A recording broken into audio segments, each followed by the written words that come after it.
కీర్తనల గ్రంథము 104 అధ్యాయం. Psalm chapter 104. కీర్తనల గ్రంథం 104 అధ్యాయము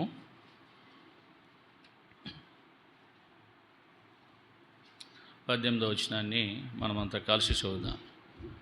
కీర్తనలు 104, 18 అంతా కలిసి చదువుకుందాం. గొప్ప కొండలు కొండ మేకలకు ఉనికిపట్లు, కుందేలకు బండలు ఆశ్రయస్థానములు. దేవుని సహాయం కొరకు ప్రార్థన చేసుకుంటాం.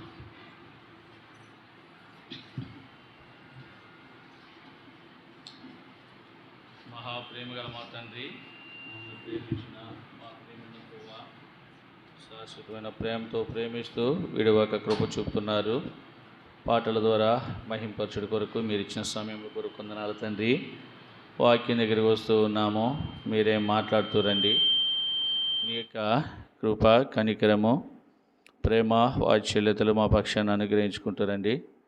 చాలామంది పాటలు పోగొట్టుకుంటూ వచ్చారు, మరి అలాగే వాక్యం కూడా పోగొట్టుకునే స్థితిలో ఉంటూ ఉన్నారు. దేవా, ఇలాంటి వారిని మార్చండి తండ్రి. నీ సన్నిధిని ఎంత ప్రేమిస్తే అంత వర్ధిల్లుతాం. అలాంటి అనుభవాలతో మా తండ్రి సంతోషంగా నుండి పాటలు పాడమని చెప్తూ వచ్చినాం. దేవా, నీ కృప, నీ కనికరం, ప్రేమ, వాత్సల్యతలు మెండారుగా మాకు దయచేయండి. శాశ్వతమైన ప్రేమ అనుగ్రహించుకుంటారండి. చదవబడిన వాక్య లేఖనాలు దీవించండి. చెప్పబోయే వాక్యాన్ని కూడా దీవించి తండ్రి, నీ దాసుని సులుజంతో మరుగు చేసుకోండి. మీరు రక్త ప్రోక్షణకి తెచ్చుకోండి. యేసు నామములో మరి లైవ్ శబ్దంత్రాలు మీ స్వాధీనం ఉంచుకోమని ప్రార్థించి వేడుకొనుచున్నాం తండ్రి. ఆమేన్.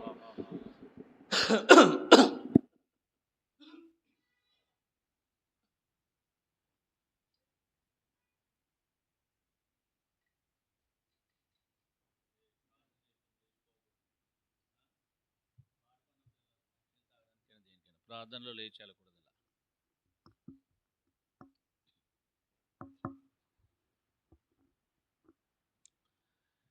కీర్తన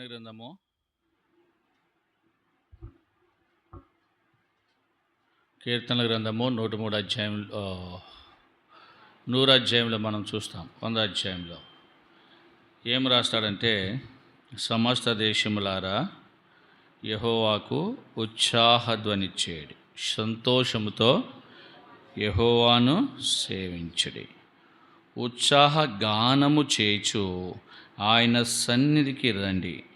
4వ వచనం, కృతజ్ఞతార్పణలు చెల్లించుచు ఆయన గుమ్మములలో ప్రవేశించి కీర్తనలు పాడుచు ఆయన ఆవరణములలో ప్రవేశించడి. కీర్తనలు పాడుచు ఏం చేయాలా? ఆవరణంలోనికి రావాలి. ఉత్సాహ గానము చేయుచు ఆయన సన్నిధిలో ఉండాలి.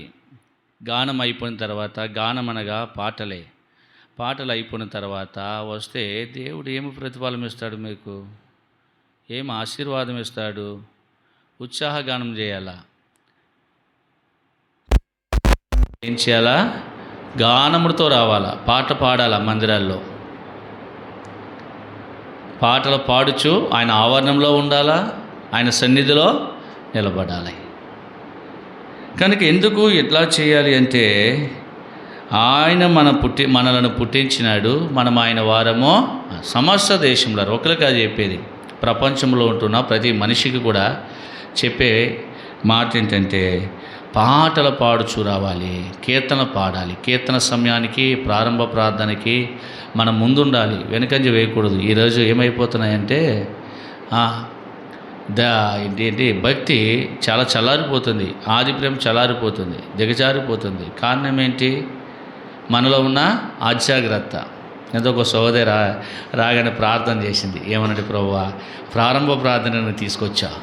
ఆ మాట నాకు చాలా సంతోషం వేసింది. ప్రారంభ ప్రార్థనకు నన్ను ఇక్కడ ఉంచవు తండ్రి అని ప్రార్థన చేసుకుని భాగ్యం నాకు ఇచ్చావంటే నేనే ఆనందించాను. నిజంగా దేవుడు ఎంత ఆనందిస్తాడు? ఆనందిస్తాడు కదా, ఆనందిస్తాడు. అందుకే మనం ఎప్పుడు కూడా ఫస్ట్ ఉండాలా, దేవుని మందిరానికి ముందు ఉండాలా. ఉత్సాహ గానముతో ఆయన సన్నిధికి రావాలి. మరి ఆయన సన్నిధిలో కూర్చుంటే మనకి ఏం ఆశీర్వాదం కూడా ఉండదు, అది వ్యర్థమైన ఆరాధన అయిపోతుంది. పాట ద్వారా ఏం చేశారు? యుద్ధములు చేశారు. పాటలు పాడుకుంటూ వెళ్ళారు, యుద్ధాన్ని జయించారు. కనుక మనము ఇప్పుడు చదివిన భాగంలోకి వద్దాము. గొప్ప కొండలు కొండ మేకలకు ఉనికి పట్లు, కుందేళ్లకు బండలు ఆశ్రయ స్థానాలు. ఈ కీర్తన ఎవరు రాశారంటే దావీదు రాసిన కీర్తన. ఈ కీర్తనలో దావీదు అంటాడు, ఇక్కడ కొండ మేకలు ఉన్నాయి. కొండ మేకలు అంటే కొండ మేకలకు కూడా కొండలు ఎలాగున్నాయంటే ఒక ఆశ్రయముగా ఉన్నాయి. రెండవదిగా మనం అక్కడ గొప్ప కొండలు అన్నాడు అంటే ఆ కొండల మీద వాటికి దేవుడు ఆహారాన్ని సిద్ధపరిచినాడు. అరణ్య ప్రదేశంలో వాటికి దేవుడు ఏమిచ్చినాడు? ఆహారం ఇచ్చినాడు, వాటిని పోషిస్తున్నాడు, వాటిని ఆదుకుంటున్నాడు. సరే, రెండవదిగా మనం చూస్తే బండలు కుందేళ్ళకు ఆశ్రయస్థానముగా ఉన్నాయి. కుందేళ్ళకు బండలు ఆశ్రయస్థానముగా ఉన్నాయి. అసలు కుందేళ్ళు ఎలాంటిది? బలము లేని జీవి అంట. కుందేళ్ళు బలము లేని జీవి. చదవండి సామెతలు 30:26. సామెతలు 30:26. చిన్న కుందేలు బలము లేని జీవులు అయినను అవి పేట సుందులలో నివాసములు కల్పించు. బలము లేని జీవులు అవి. కుందేళ్ళు బలము లేని జీవి. అలాంటి జీవికి అవి పేట బీటలను ఆశ్రయిస్తాయంటాయి. పేట బీటలు అంటే బండ సొందుల్లో వెళ్ళిపోతూ ఉంటాయి. చాలా అల్పమైన జీవులు అవి. చూస్తే ఇంకా మనం ఈ కుందేలు గురించి చూస్తే లేవియకాండము 11:5-6 మనం చూస్తాం. రండి, లేవియకాండం 11:5-6 చదవండి. నెమరు వేయని కానీ గనుక అది అపవిత్రము. కుందేలు నెమరు వేయని కానీ దానికి 2 రెక్కలు డెక్కలు స్పష్టంగా చదవాలా? అది మీకు డెక్కలు లేవు కనుక అది మీకు అపవిత్రం. అయితే ఇప్పుడు మన వాస్తవానికి చూస్తే ఈ కుందేలు డెక్కలు లేనిది అంటే అది అపవిత్రమైన జీవి అన్నాడు బైబిల్లో. అపవిత్రమైన జీవి. ఈ అపవిత్రమైన జీవి ఎక్కడ దానికి అవకాశం ఉందంట? బండ సందుల్లో దాక్కుని అది తన ప్రాణాన్ని కాపాడుకోవడానికి దేవుడు బండ సందులను వాటికి ఏర్పరచుకుంటూ వచ్చాడు. నిజంగా మానవ జీవితంలో చూస్తే మనుషుడు కూడా మరి ఆ బలం లేని జీవే. ఎంత అల్పమైన వాడంటే చాలా పర్యాలు మనం చూస్తూ వచ్చినాం. మానవుడు గడ్డి పువ్వు లాంటి వాడు, దుమ్మె ధూళి లాంటి వాడు, తర్వాత సేద నుండి జారే నీటి బిందు వంటి వాడు, తర్వాత మానవుడు ఆవిరి వంటి వాడు, సాగిపోయే నీడ వంటి వాడు. అంటే ఇలా చూస్తే మానవుని జీవితం ఎంత అల్పమైనదిగా కనబడుతుంది. అంతేకాదు కుందేళ్ళు అపవిత్రమైన జీవి, మనుషుడు కూడా అపవిత్రుడే. మనము చూస్తాము ఎక్కడనంటే 52 యెషయా గ్రంథము 52:1 రండి. యెషయా గ్రంథం 52 సియోను లెమ్ము నీ బలము ధరించుకొనుము, పరిశుద్ధ పట్టణమైన యెరూషలేమా నీ సుందర వస్త్రం ఇక మీదట సున్నతి పొందిన వాడు అపవిత్రుడు ఒకడైనను నీ లోపలికి రాడు. ఇక్కడ మనము చూస్తే దేవుని పరిశుద్ధమైన పట్టణంలోనికి సున్నతి పొందనివాడు, రెండవది అపవిత్రుడు ఎవడు కూడా ఎక్కడ రాకూడదంట? లోనికి రాకూడదు. ఇప్పుడు సందులను ఆశ్రయించే కుందేలు అది బలము లేని జీవి. అలాగే మనము కూడా మన జీవితాన్ని ఈ యొక్క కుందేలుతో పోల్చుకుంటే ఇంకా కుందేళ్ళ కంటే అల్పమైన వాళ్ళం. గడ్డి పువ్వు లాంటి వాళ్ళమంట. గడ్డి పువ్వు ఏం చేస్తుంది? గాలి వీచిందంటే పువ్వు రాలిపోతుంది, ఉండదిక. ఉదయాన మంచిగా పూస్తుంది పువ్వు, పుష్పము, ఆ పువ్వు కనబడుతుంది. సాయంత్రానగా అది వాడిపోయి గట్టిగా గాలి గట్టిగా వేసిందంటే అదేమైపోతుంది, పడిపోతుంది. రాలిపోయే పువ్వు లాంటి వాళ్ళు. అందుకే అన్నాడు, సర్వ శరీరులు గడ్డిని పోలి ఉన్నారు. చేద నుండి జారి బిందువు లాంటి వాళ్ళు, త్రాసు మీద ఉండే ధూళి లాంటి వాళ్ళు, ఆవిరి వండుతున్న ఆవిరి మనం పట్టుకోగలమా? అలా మాయమైపోతాం. అంటే ఏమైపోతుంది, డెలిట్ అయిపోతుంది, అది ఆవిరి కలిసిపోతుంది. అలాగా చాలా అల్పమైన జీవం మంది. కాసేపు నీడెక్కడ ఉంటుంది, కాసేపు ముందుకు వెళ్ళిపోతుంది. నీడ లాంటి వాళ్ళం. చూస్తే బైబిల్లో అనేక ఉదాహరణలు ఉన్నాయి. ఇట్లాంటి మనుషుడు పవిత్రుడు కాడు. మనుషుడు ఏమైపోయినాడు, అపవిత్రుడు అయిపోయినాడు. కారణం ఏంటి? ఇక్కడ కీర్తన గ్రంథంలో మాట మనం చూస్తాం. రండి, కీర్తన గ్రంథము 34 అధ్యాయం అనుకుంటా ఒక మాట ఉంటుంది, అక్కడ చూపిస్తాను, ఆగండి. మంచి మాట రాసినాడు.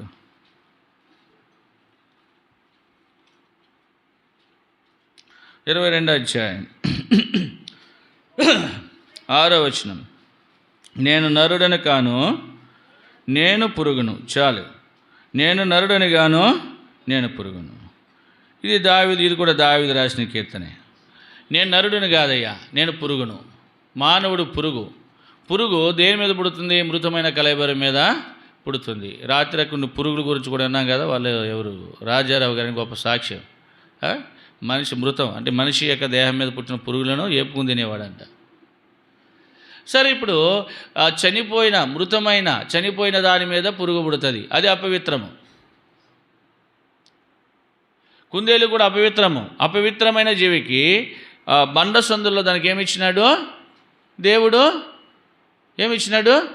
ఆశ్రయం ఇచ్చినాడు. అసలు బండ సందులో ఏముంది? బండ సందులని ఎందుకు రావాలా, ఎందుకు ఆశ్రయం ఇవ్వాలా? మనం చూస్తే చదవండి, పరమగీతములో మాట మనం చూస్తాము. చాలా మనకు తెలిసిన వాక్యాలు ఇవన్నీ కూడా. పరమగీతము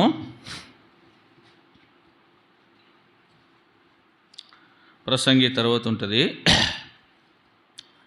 పరమగీతం 2వ అధ్యాయము 14వ వచనం చదవండి. బండ సందులలో ఎగురు నా పావురమా, పేట బీటలను ఆశ్రయించు నా పావురం. పేట బీటలో ఉంటుంది ఏంటది? కుందేళ్ళు.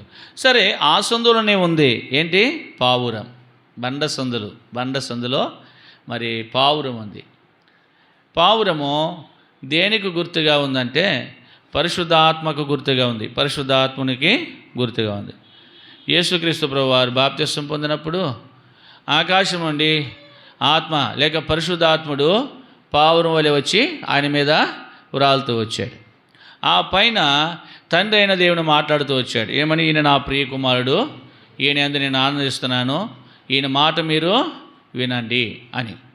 అలాగే ఇప్పుడు ఈ యొక్క యేసుక్రీస్తు ప్రభుల వారు బాప్తిస్మం పొందినప్పుడు పరిశుద్ధాత్ముడు ఏ విధంగా అయితే దిగి వచ్చినాడో, అయితే అసలు పరిశుద్ధాత్ముడు పావురం వలె వచ్చినాడు. ఈ పావురముడు ఇక్కడ పరమగీతములు ఎక్కడ కనబడుతుంది? పావురము ఎక్కడ? బండ సందుల్లో అంటే మనం చూస్తే బండ సందుల్లో కుందేలుంది. అదే బండ సందులో ఏముందంట చెప్పండమ్మా? ఎగిరే పావురం ఉందంట. ఎగిరే పావురం. అది పడిపోయే పావురం కాదు, ఎగరలేని పావురం. పావురాల్లో కూడా ఎగరలేని పావురం అంటే ముసలివైపోయి రెక్కలు ఊడిపోతే ఎగరలేదు. ఎగిరే పావురం ఇది. ఎక్కడుంది ఎగిరే పావురమో? బండ సందులో ఉంది. పేట బీటులను ఆశ్రయించింది. ఏమి కారణం అంటే అక్కడ అపవిత్రతతో కూడిన కుందేలు కూడా ఉంది. ఆ కుందేలు యొక్క అపవిత్రతను ఏం చేయాలా? తీసివేయాలా. అంటే సున్నతి పొందని అపవిత్రుడు ఎవడైనా కానీ యెరూషలేములోనికి రాకూడదు. అంటే దేవుని ఆలయంలో ప్రవేశించకూడదు. అపవిత్రులకు పరలోకంలో చోటు లేదు. అందుకే పరిశుద్ధపరచబడాలా, కడగబడాలా. అందుకే ఈ అపవిత్రమైన దాని దగ్గరకు ఏమొచ్చిందంట? అదే బండ సందులోకి ఎగిరే పావురం వచ్చింది. పావురం అంటే పరిశుద్ధాత్ముడే. ఈ పరిశుద్ధాత్ముడు చేసే పని ఏంటిది? ఆదరించుట. యేసుక్రీస్తు ప్రభువారి పని ఏంటంటే సర్వలోకాన్ని రక్షించుట. తండ్రి రాజ్యాన్ని స్థాపించి వారిని రక్షించుట. అంటే యేసు అనగానే రక్షకుడు, ఆయన పని అది. నేను నా తండ్రి పనుల మీద ఉన్నాను అంటాడు ఆయన. మరి పరిశుద్ధాత్ముడి పని ఏంటి? రక్షించబడిన వారిని ఆదరించుట. మరి తండ్రి పని ఏంటి? తండ్రి పని ఏంటి? రక్షించబడిన వారు, ఆదరించబడిన వారిని ఆయన రాజ్యములో చేర్చుకోవడమే తండ్రి పని. అర్థమైందా? తండ్రి పని అంటే తన సింహాసనం, అంటే తన కుడిపార్శ్వమున కూర్చొని పెట్టుకుంటాడంట ప్రభు. అంటే ఆయన సింహాసనమే ఇస్తాడట తండ్రి. అంటే ముగ్గురు మూడు పనులు చేస్తున్నారు, అంటే వేరువేరు కాదు. ఈ భూలోకము పాపంతో చెడిపోయినప్పుడు, అపవిత్రతతో నిండిపోయినప్పుడు, అపవిత్రమైన దాని దగ్గరకు పరిశుద్ధత పని చేయదు. దేవుడు హోలీ గాడ్, పరిశుద్ధుడు. అంటే పరిశుద్ధుడైన దేవుని దగ్గర మనం ఉండాలంటే పరిశుద్ధులే కావాలి, అపవిత్రులు ఉండకూడదు. కానీ ఇక్కడ ఏం కనబడుతుంది? అపవిత్రత కనబడుతుంది. మరి అపవిత్రుడు ఏం చేయకూడదు? లోనికి ప్రవేశించకూడదు. అందుకు గాను ఏం చేసినాడు? కుమారుడైన యేసుక్రీస్తు ప్రభువు, అంటే తండ్రిలో నుంచి ఆత్మ వచ్చింది. తండ్రి వేరు, కుమారుడు వేరు, పరిశుద్ధాత్ముడు వేరు కాదు, మూడు ఒకటే. కానీ తండ్రిలో నుంచి ఒక ఆత్మ వచ్చింది. చాలా పర్యాలు మీతో చెప్తూ వచ్చా. ఏం చెప్పినాను మీకు? చాలా పర్యాలు మనము ఒకటే, కానీ మనలో ఎన్ని భాగాలు, ఎన్ని ప్రాముఖ్యమైన భాగాలు ఉన్నాయి? శరీరం ఉంది, ప్రాణం ఉంది, ఆత్మ ఉంది. అంటే మూడిట్లో ఏది లేకపోయినా మనిషి నిలబడ్డు. శరీరం లేకపోయినా నిలబడ్డు, ప్రాణం లేకపోయినా నిలబడ్డు, ఆత్మ లేకపోయినా నిలబడ్డు. అయితే మూడు కలిపి మనలోనే ఉన్నాయి. కనుకనే శరీరమో, ప్రాణమో, ఆత్మ ఇచ్చిన దేవుని ఏం చేయాలి? మనము మహిమపరచడి వారంగా ఉండాలి, ఆరాధించే వారంగా ఉండాలి. అందుకంటే మీరు మీ దేహముతో దేవుని మహిమపరచండి. మానవుడు పురుగు లాంటి వాడు. మానవుడు అపవిత్రతతో నిండిపోయాడు. ఈ అపవిత్రతతో నిండిపోయిన వాడు మరి దేవుని రాజ్యంలో ప్రవేశం లేదు. అక్కడ అపవిత్రులు పోకూడని మార్గం అది, రాజమార్గం అది. పరిశుద్ధులకు మాత్రమే చోటు ఉంది. ఏం చేయాలా? అందుకే కుమారుడైన యేసుక్రీస్తు ప్రభువు భూమి మీద చనిపోయి పాతిపెట్టబడి తిరిగి లేచి దాదాపుగా 40 దినాలు భూమి మీద ఉండి, అంటే చనిపోయి తిరిగి లేచిన తర్వాత ఆయన బేతనీ నుంచి పరలోకానికి ఆరోహణం అయిపోయిన తర్వాత ఎవరు వచ్చారంట? పరిశుద్ధాత్ముడు వచ్చాడంట. ముందుగానే చెప్పాడు, నేను వేరొక ఆదరణకర్తను పంపుతాను, మిమ్మల్ని అనాథులుగా విడిచిపెట్టను. ప్రభు వారికి వాగ్దానం చేశాడు. కనుక ఇప్పుడు పరిశుద్ధాత్ముడు వచ్చాడు. చదవండి, యోహాను సువార్త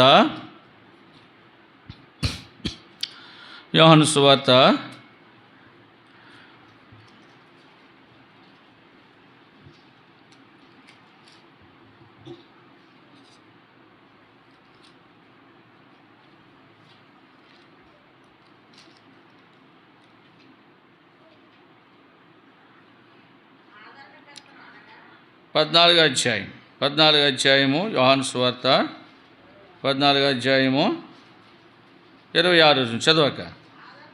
ఆదరణకర్త అనగా తండ్రి నామమున పంపబోవు పరిశుద్ధాత్మ సమస్తమును మీకు బోధించి నేను మీతో చెప్పిన సంగతులన్నీ మీకు జ్ఞాపకము చేయును. ఆదరణకర్త అనగా పరిశుద్ధాత్ముడు.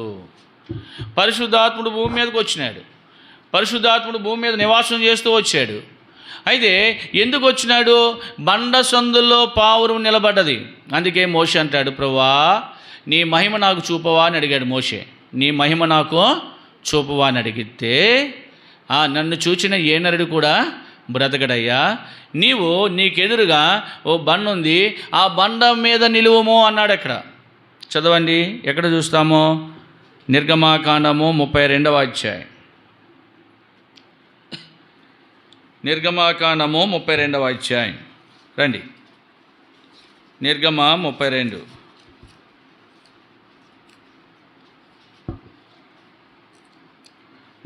అధ్యాయం 21వ వచనం లేక 20 నుంచి. మరియు ఆయన, నా ముఖమును చూడజాలవు, ఏ నరుడును నన్ను చూచి బ్రతుకుడనెను. మరియు యెహోవా, ఇదిగో నా సమీపంలో ఒక స్థలమున్నది, నీవు ఆ బండ మీద నిలువము. 33, 20, 21. మరి యెహోవా, ఇదిగో నా సమీపమున ఒక స్థలం ఉన్నది, నీవు ఆ బండ మీద నిలువవలెను. తర్వాత చూడండి 22వ వచనం.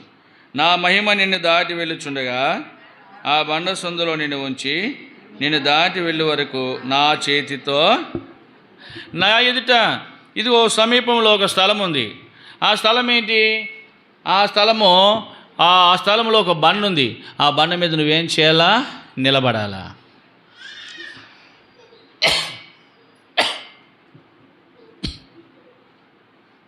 బండ మీద నిలబడాలా.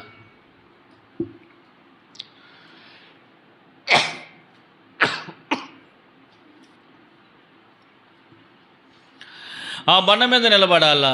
ఆ బండ ఎక్కడుంది? ఎక్కడుందండి ఆ బండ? సందులో ఉంది. సందు అంటే పెద్దదా చిన్నదా? అందుకే దాన్ని సందు అన్నారు. చాలా చిన్నది, చాలా చిన్నది సందు అంటే కదా. అందుకే దాన్ని ఏమంటారు? సందు అంటారు. అంటే సందులో ఒక బండ మీద నిలబడాలా. మోషేకి దేవుడు ఆజ్ఞాపించినాడు. అందుకే మోషే ఇప్పుడు ఏం చేశాడు? బండ సందులోకి వెళ్ళాడు. ఆ సందులో ఎవరున్నారు? మోషేకి ఎదురుగా బండ సందులో ఎవరున్నారు? ప్రభు ఉన్నాడు. బండ సందులో ప్రభు ఉన్నాడు. ప్రభు ఉండి మోషేని ఏం చేసినాడంట? తన చేతితో కప్పుతో వచ్చాడు. చేతితో కప్పుతో వచ్చాడు. ప్రియమైన దేవుని పిల్లలారా, దేవుడు చేతితో కప్పేవాడు కాదు, చేతిలో చెక్కుకునేవాడు కూడా. చూడుమో, నా ఎర్ర చేతుల మీదనే నిన్ను చెక్కుకొని ఉన్నాను. చెక్కబడిన వాళ్ళం మనం. దేవుడు అరచేతిలో చెక్కుకున్నాడు, చేతితో కప్పాడు, చేతిలో చెక్కుకున్నాడు. చేతులతో ఆయన ఎంత గొప్ప దేవుడంటే ఆ బండ సందుల్లోకి వచ్చే వారందరినీ కూడా కాపాడి భద్రపరిచేవాడు అన్నమాట. కాపాడి భద్రపరిచేవాడు. నిజంగా బండ సందుల్లోనికి వెళ్ళడానికి ఏమాత్రం కూడా మనకు అర్హత లేదు. అయినప్పటికీ నీ కుందేలు బలము లేని జీవి ఆ సందులో ఉండుట ద్వారా దానికి ఎంత భద్రత అంటే, ఒక తోడేలో, నక్కో, సింహమో, ఖడ్గమృగమో ఏది కూడా దానికి హాని చేసే అవకాశమే లేదు. అలాగే యేసుక్రీస్తు ప్రభువారు కూడా రక్షించబడిన ప్రతి వ్యక్తిని కూడా ఎక్కడ తీసుకొచ్చాడు? బండ సందులోకి రమ్మని చెప్పాడు. మోషేని బండ సందులోకి వచ్చినాడు కనుక దేవుని ముఖాముఖిగా చూశాడు. దేవుని వెనుక భాగం మాత్రం చూశాడు. దేవుని చేతితో కప్పబడుతూ వచ్చాడు. మరి దినాన్న దేవుడు ఎంత ప్రేమించాడు. మనలో ఉన్న అపవిత్రత పోగొట్టాడు. ఎలా పోగొట్టాడంట? ఎలా పోగొట్టాడు? యేసు రక్తమో ఏం చేసిందంట? ప్రతి పాపము నుండి విడిపించి పవిత్రపరిచి మనల్ని పవిత్రం చేసింది. యేసు రక్తము ప్రతి పాపము నుండి మనల్ని కడిగి ఏం చేసింది? పవిత్రపరిచింది. అపవిత్రతను పోగొట్టింది. ఆ రక్తము కడిగి పవిత్రుడిగా చేసింది. ఆ బండ సందులోనికి తీసుకొచ్చాడు. ఇప్పుడు ఆ బండ సందులో ఎవరున్నారు? ప్రభు ఉన్నాడు. Speak lord. దేవుడు మాట్లాడతాడు ఆ బండ సందులో. ఆ బండ సందులో దేవుడు కప్పుతాడు. చాలామందికి తెలియదు. ఈ రోజు వరకు కూడా ఎలా ఉన్నామంటే అది దేవుని కృపే. నిజంగా గత దినాలు చూస్తే ఏవేవో దారులంట వెతుక్కుంటూ వెళ్ళిపోయాం. కానీ ఈనాడు దేవుడు నిన్ను రక్షించుకున్నాడు. నీలో ఉన్న అపవిత్రత పోగొట్టాడు. పురుగు లాంటి జీవితాన్ని మార్చేశాడు. పరిశుద్ధినిగా చేశాడు. బండ సందులోకి తీసుకొచ్చాడు. చాలా ఇరుకైనదే. ఈ సందులోకి రావాలంటే చాలా కష్టం. ఏం చేయాలా? నిద్రలో మానుకోవాలా? ఆల్ నైట్ ప్రేయర్ అంటే మానుకోవాలా? ఎంతో పని చేయాలా? ఇంక ఏదైనా క్రైమ్ చెల్లించాలా? ఏదైనా చేయాలా? కానీ ఈ సందులో ఎంత వెలుగుందో, ఈ సందులో ఎంత ఆశీర్వాదం ఉందో అది వచ్చిన వారికే కానీ రాని వారికి అర్థం కాదు. చాలా ఇరుకైనదే. దేవుని మార్గాలు అలాంటివి ఇరుకైనవే. విశాలత ఉండదు. మన ఇష్టానుసారంగా మనం బ్రతకడానికి ఉండదు. దేవుని మార్గం అంట చాలా ఇరుకైనదంటే చాలా కష్టంతో కూడినది. దేవుని కొరకు ఆ సందులోకి వెళ్ళాలంటే ఏం చేయాలా? చాలా కష్టపడుతూ పోవాలా. చాలా ఇరుగ్గా వెళ్ళాలా. ఊరికినే ఏదో విశాలంగా వెళ్ళిపోయేది కాదు. చాలా కష్టపడుతూ రావాలా. అర్థమైందా? తప్పనిసరిగా దేవుడు ఏం చేస్తాడంటే ఆశ్రయం కల్పించాడు. ఆశ్రయంగా ఉంటాడు. దేవుడే మనకు ఆశ్రయమో దుర్గం ఉన్నాడు. ఆపత్కాలములలో ఆయన నమ్ముకొనదగిన సహాయకుడు. ఈనాడు ఇలా ఉన్నామంటే ఈ ఆశ్రయమే, ఈ సొందే నీకు ఆశ్రయం ఇచ్చింది, ఈ మందిరమే నీకు ఆశ్రయం ఇచ్చింది. ఈ మందిరంలో ప్రభు ఉన్నాడు, పరిశుద్ధాత్ముడు, పావురము స్వము మన ద్వేషములో వినబడుతుంది. దేవుని యొక్క స్వరము, పరిశుద్ధాత్మని యొక్క స్వరము ఎక్కడ వినబడుతుంది? దేవుని ఆలయంలో వినబడుతుంది. లేకపోతే ఆయన స్వరమే లేకపోతే మనకు బ్రతికే లేదండి. ఆయన స్వరం విన్నాడు. నాయనన్న పట్టణంలో విధవరాలి కుమారుడు చిన్నవాడ లే, వెంటనే చనిపోయిన ఆ కుమారుడు లేచాడు. ఆయన స్వరం విన్నాడు. బేతనీ గ్రామంలో అనేక మంది కుష్ఠరోగులు ఉన్నారు. అలాంటి గ్రామంలో ఆ యొక్క బేతనీలో లాజరు అనే వ్యక్తి 4 దినాలు అయిపోయింది చనిపోయి. దేవుడు వెళ్ళాడు, ఆ బండలు తీయమన్నాడు, రాయి బొర్లించమన్నాడు. వెళ్ళి లాజరు బయటికి రా. వెంటనే చనిపోయిన 4 దినాలు అయిపోయి కొంపు కొట్టి ఆ మనిషి ఏ వాసన లేకుండా, ఏ కొంపు లేకుండా బయటకు వచ్చాడు. ఇది ఆశ్చర్యం కాదా? దేవుడు ఎన్నెన్నో గొప్ప కార్యాలు చేస్తూ వచ్చాడు. ఆయన స్వరము మనకు లేకపోయి ఉంటే ఈరోజు మనం బ్రతికే వాళ్ళం కాము. ఆయన స్వరం వినుటి కొరకే. ఎందుకంటాడు సమూయేలు అని పిలిచినప్పుడు, ప్రభువా నీ దాసుడు ఆలకించుచున్నాడు, ఆజ్ఞ నిమ్మంటాడు. అందుకే సమూయేలు గొప్ప ప్రవక్త అయిపోయినాడు, సమూయేలు గొప్ప న్యాయాధిపతి అయిపోయాడు. మరి దేవుని స్వరం వినబడుతున్నప్పుడు నీవు ఎలా ఆలకిస్తున్నావు, ఎలా వింటున్నావు? దేవుని యొక్క మందిరంలో దేవుని మాటలు నీకు దేవుడు దయచేశాడు. ఈ యొక్క బండసందులో ప్రభు ఉన్నాడు. ఈ బండసందులో నువ్వు కప్పబడతావు. ఈ బండసందులో నీలో ఉన్న అపవిత్రత అంతా పోగొట్టి పవిత్రంగా చేసి ఈ సందును దేవుడు నీకు ఇచ్చాడు. అదే దేవుని హౌస్ ఆఫ్ గాడ్, దేవుని యొక్క ఇల్లు. దేవుని ఇంటిలో క్షేమం ఉంది, దేవుని ఇంటిలో ఆదరణ ఉంది, దేవుని ఇంట్లో తృప్తి ఉంది, దేవుని ఇంట్లో జీవం ఉంది, దేవుని ఇంట్లో వెలుగు ఉంది, దేవుని ఇంట్లో ఆనందం ఉంది. ఎవ్వరు ఇవ్వలేని ఆనందము దేవుని యొక్క ఆలయంలో ఉంది. ప్రియమైన సహోదరి సహోదరుడా, ప్రభుని ఆరాధించడానికి వచ్చిన దేవుడు నిన్ను ప్రేమిస్తున్నాడు. దేవుడు నిన్ను ప్రేమించాడు కనుకనే ఆ బలము లేని ఆ కుందేలను ఎక్కడ తీసుకొచ్చాడు? పేట బీటిల్లోకి తీసుకొచ్చాడు. నేనున్నానరా పావురము, నేనున్నానరా కుందేలా, నీలో ఉన్న అపవిత్రత పోగొడతా, పరిశుద్ధినిగా చేస్తా. ఇదిగో నీ కొరకే అదే బండపై ఎగిరింది ఆ పావురం. ఆ పావురం ఏం చేసిందంట అంటే ఎగరలేని పావురం కాదు అది. ఏ పావురం అది? ఎగిరింది ఆ పావురం. ఎక్కడికి ఎగురుతుంది పావురమో? ఎగరడం అంటే పైకి. అలాగే యేసుక్రీస్తు ప్రభువు వారు ఆ బండ సందుల్లోకి నిన్ను తెచ్చి నీ కొరకు ఎగిరినాడైనా. ఎలా ఎగిరాడట? సిలువ మీదకెత్తబడ్డాడు, పైకెత్తబడ్డాడు. కొండ పైన సిలువేసినారు ఆయన్ని. ఇప్పుడు సందులో లేడైనా. ఎక్కడున్నాడు? ఎడగొచ్చినాడు? గొల్గొతా కొండని కపాలమనబడే స్థలము కొండ పైన సిలువేయబడుతూ వచ్చాడు. ద గ్రేట్ మౌంటైన్, అది గొప్ప కొండది. ఆ కొండ ఎంత ధన్యురాలంటే యేసుక్రీస్తు ప్రభువారు ఆ కొండ పైన సర్వలోక ప్రపంచమంతటికి కూడా ఆ ప్రాణమిచ్చి సర్వలోకంలో ఉన్న ప్రతి మానవునికి రక్షణకర్త అయిన యేసుక్రీస్తు ప్రభువారు మరి చివరి కేక 7 మాటలు వింటూ ఎంతో ధన్యురాలైందంట కొండ. సామాన్యమైన కొండ కాదు అది. అందుకే దాన్ని ఏమన్నారో గొల్గొతా కొండ. చాలా బాధకరమైన కొండది.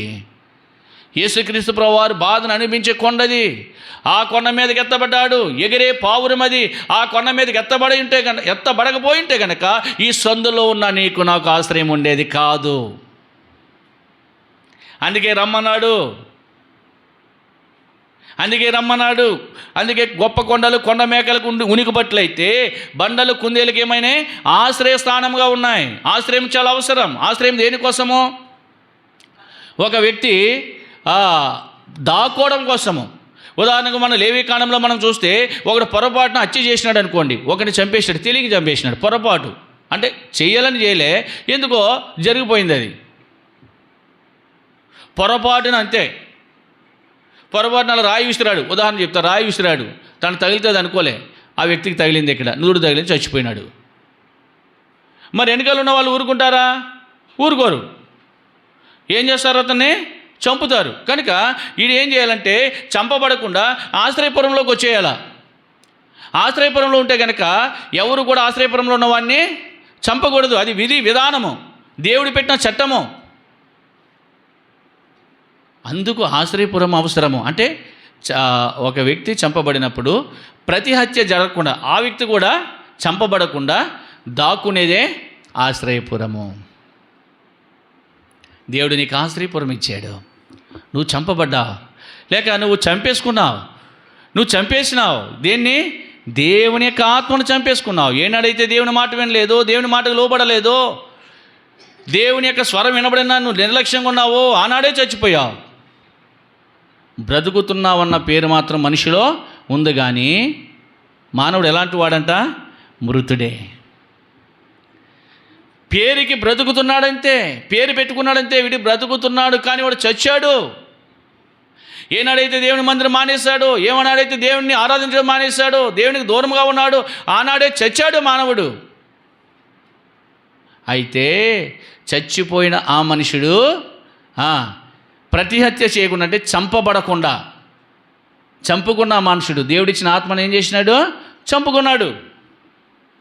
మరలా అతడు చచ్చి పాతాళానికి పోకుండా, ప్రతిహత్య జరగకుండా దేవుడు ఎక్కడ ఆశ్రయం ఇచ్చాడంట? ఆశ్రయపురం ఇచ్చాడు. ఇదే ఆశ్రయమే దేవుని మందిరము. ఇదే బండ. ఈ బండ మీద నుండి దేవుడు నీ కొరకు, లేదయ్యా చూడు చూడు చూడు, నీ కొరకు నేనేం చేస్తున్నానో? ఎగురుతున్నాను, కొండపైకి వెళుతున్నాను, కొండపైన నీ కొరకు ప్రాణత్యాగం చేస్తున్నాను. దేవుడు చనిపోయాడు, నీ కొరకు బలైపోయాడు, నీ కొరకు అయినా అర్పించుకున్నాడు. నువ్వు యేసు ప్రభువుకు ఏం అర్పించుకుంటావు? నీ కొరకు ఆయన చనిపోయాడు కదా, నీలో ఉన్న అపవిత్రత పోగొట్టాడు కదా, నీకు ఆశ్రయం ఆయన శిలువ మరణమో, ఆయన ఆ బండ మీద ఉండే ఆ శిలువ కార్యమో నీకేం కలిగజేసింది? నీకు నాకు ఆశ్రయం కలిగించింది, రక్షణ కలిగించింది. నిన్నెవరు ఇంకా చంపడానికి లేదు, నిన్నెవరు చంపడానికి లేదు, నువ్వు ఇంకా చంపబడవు. అందుకే అంటాడు యెషయా గ్రంథం 25:8 మరెన్నడూ ఉండకుండా ఆయన మరణమును మృంగివేశాడు. నువ్వు ఇంకా చావవు. ఈనాడు మానవునికి మరణము శత్రువు అయిపోయింది. 1 కొరింథీ పత్రిక 15:26 మనం చూస్తాము. ఇప్పుడు తీనవసరలొద్ద మాట ఏమని?